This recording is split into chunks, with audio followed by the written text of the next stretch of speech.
Həmçinin baxın, biz zikirdən danışmışdıq, o qəlb rahatlığı. Zikir ibadətlərin ən asanı və ən üstünüdür.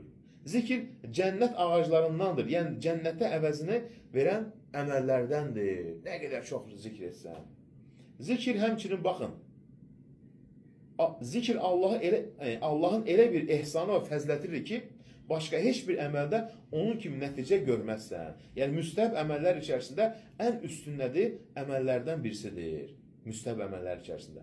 Baxın, Allah'a daim zikr etmək Allahın qorumasını və təhlükəsizlik hissini bəndəyə bəxş edər.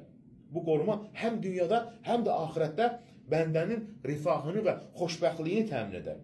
Allah onu unutmasından xilas edər. Allah o qulunu unutmaz. Allahın unutduğu insan isə əlbəttə ki, onun qəlbi daralar. Çünki daimi zikrə insan nədir? Deməli, əmin-amanlıqda olar.